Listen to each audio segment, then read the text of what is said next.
नमस्ते दोस्तों, मैं हूं आपका दोस्त भगवती प्रसाद पुरोहित एडवोकेट। और आज हम समझेंगे कि जमीन बिक्री अनुबंध पत्र के बाद विक्रेता की मृत्यु अब क्रेता के नाम जमीन कैसे होगी। तो देखिए दोस्तों, कई बार यह परेशानी कई लोगों को आती है कि जब आप किसी अनुबंध पत्र के माध्यम से अगर किसी जमीन को क्रय कर लेते हैं अर्थात खरीद लेते हैं और जिस व्यक्ति ने अनुबंध पत्र निष्पादित किया है अर्थात जिसने आपके पक्ष में एग्रीमेंट लिखवाया है उस व्यक्ति की मृत्यु हो जाती है, तो ऐसी स्थिति में उस जमीन को आप अपने नाम से कैसे करवा सकते हैं। तो यह सब कुछ आज की वीडियो में हम जानने वाले हैं। तो आपने चैनल को सब्सक्राइब नहीं किया तो चैनल को सब्सक्राइब कर लीजिए, बेल आइकन को प्रेस कर दीजिए और इस वीडियो को फटाफट लाइक कर दीजिए, क्योंकि इस चैनल के माध्यम से आपको मिलती है सरल और आसान भाषा में कानून की नई नई जानकारी। तो आइए वीडियो को शुरू कर लेते हैं। देखिए दोस्तों, यहाँ पर हमने यह एक ज़मीन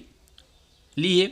ठीक है, और यह ज़मीन जो है इस व्यक्ति के नाम पर है, ठीक है। अब यह व्यक्ति जो है इस ज़मीन को बेचना चाहता है और इस व्यक्ति को बेचना चाहता है, ठीक है। ये ज़मीन बेचने वाला व्यक्ति है, ये ज़मीन खरीदने वाला व्यक्ति है और यह एक ज़मीन का टुकड़ा है। अब क्या होता है कि इस व्यक्ति और इस व्यक्ति के बीच में इस ज़मीन को विक्रय करने का सौदा हो जाता है और इस ज़मीन के संबंध में इनके बीच में एक लिखा पढ़ी करते हुए एक अनुबंध पत्र या इकरारनामा निष्पादित हो जाता है और इसमें लिख दिया जाता है कि यह व्यक्ति जो है इस व्यक्ति के पक्ष में इतनी इतनी तारीख को इस जमीन के संबंध में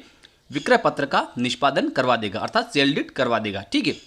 अब क्या होता है कि इस अनुबंध पत्र के आधार पर यह व्यक्ति जो है यह इसके पक्ष में विक्रय पत्र का निष्पादन नहीं करता है और उससे पहले ही इस व्यक्ति की मृत्यु हो जाती है। क्या होता है, इस व्यक्ति की मृत्यु हो जाती है। अब क्या होगा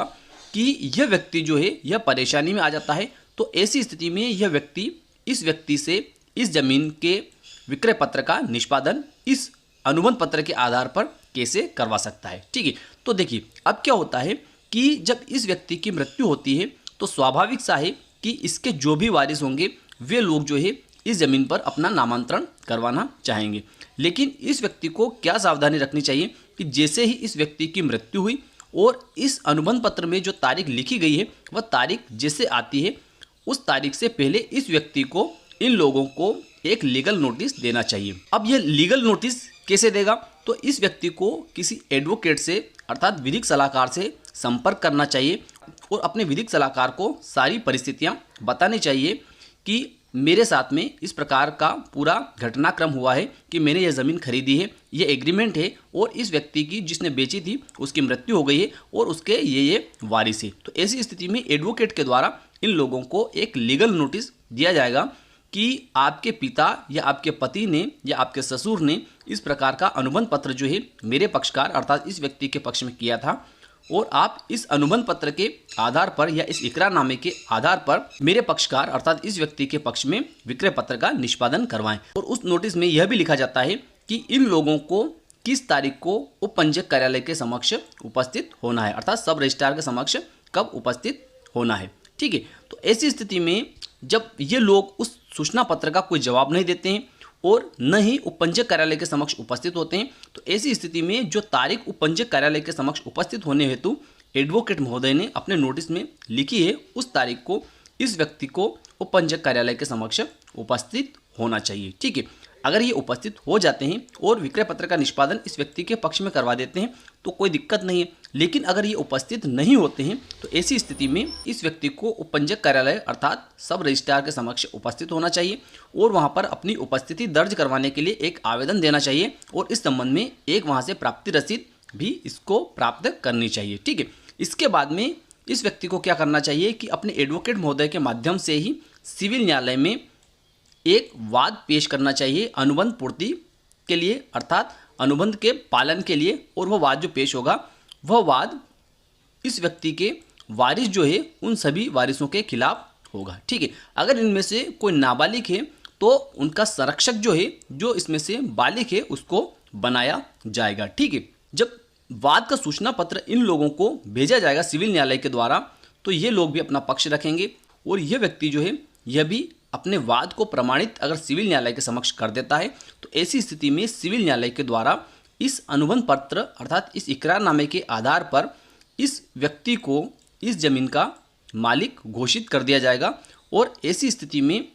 सिविल न्यायालय के द्वारा इन लोगों को निर्देशित किया जाएगा कि आपके पिता या आपके पति ने या आपके ससुर ने इस प्रकार का अनुबंध पत्र इस व्यक्ति के पक्ष में निष्पादित किया था, इसलिए आप लोग जो है